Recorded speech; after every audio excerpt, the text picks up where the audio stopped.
അദ്ദേഹം ഞാനുമായുള്ള സൗഹൃദം എന്ന് പറഞ്ഞാൽ, അങ്ങനെ സൗഹൃദം എന്ന് വിശേഷിപ്പിക്കുന്നത്, അദ്ദേഹം അമീർ ഇവിടെ ഇന്ത്യ സന്ദർശിക്കാൻ വരികയാണ്. അന്ന് അഹമ്മദ് സാഹിബായിരുന്നു വിദേശകാര്യ സഹമന്ത്രി.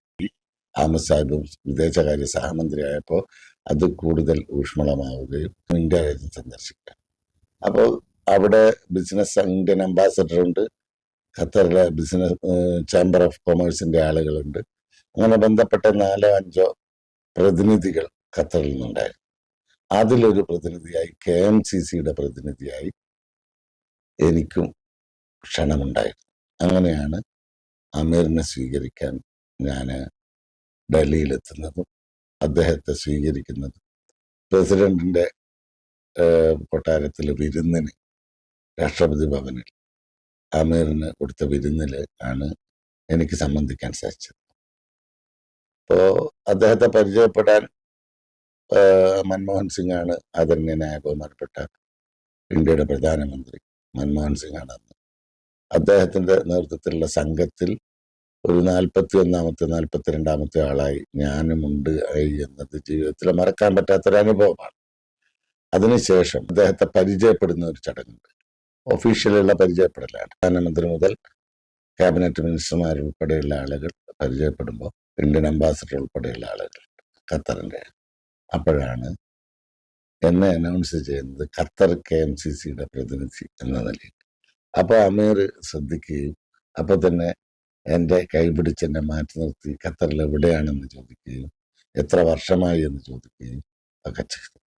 അങ്ങനെ അന്ന് അദ്ദേഹവുമായി കുറഞ്ഞ നേരം സംസാരിച്ച്, പ്രോട്ടോകോൾ പ്രകാരം പിന്നെ കൂടുതൽ അവിടെ സംസാരിക്കാനുള്ള സാഹചര്യമില്ല. പിറ്റേ ദിവസം കേരളത്തിന്റെ അന്നത്തെ മുഖ്യമന്ത്രിയായിരുന്ന ഉമ്മൻചാണ്ടി സാറ് മൗര്യ ഹോട്ടലിൽ ഡൽഹിയിൽ അമീറുമായ ഒരു കൂടിക്കാഴ്ച ഉണ്ടായി.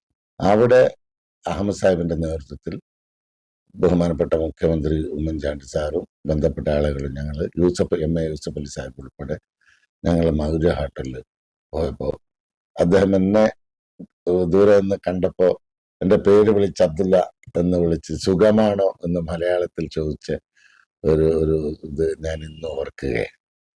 അതിനുശേഷം അദ്ദേഹം എന്നെ വിളിച്ചു, കുശലാന്വേഷിച്ചു, ഖത്തറിൽ എങ്ങനെയാണ്, എവിടെയാണ്, എന്താണ് ചെയ്യുന്നത് എന്ന് ചോദിച്ചു. അദ്ദേഹത്തിന്റെ പിതാവിന്റെ ജ്യേഷ്ഠനുമായി ബന്ധപ്പെട്ട ഒരു സ്ഥാപനത്തിലാണ് എൻ്റെ ഏർപ്പാട് എന്ന് പറഞ്ഞു. അങ്ങനെയൊക്കെ പറഞ്ഞപ്പോൾ വളരെ അടുത്തൊരു ബന്ധം അന്ന് ഉണ്ടാക്കിയെടുക്കാൻ സാധിച്ചു. അത് ജീവിതത്തിൽ ഒരിക്കലും മറക്കാൻ പറ്റാത്ത ബന്ധമാണ്.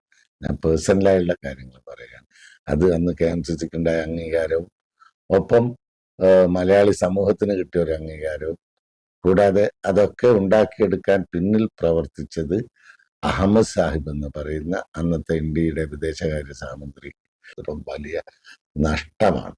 അതിലൊരു സംശയം ഉണ്ടാവില്ല.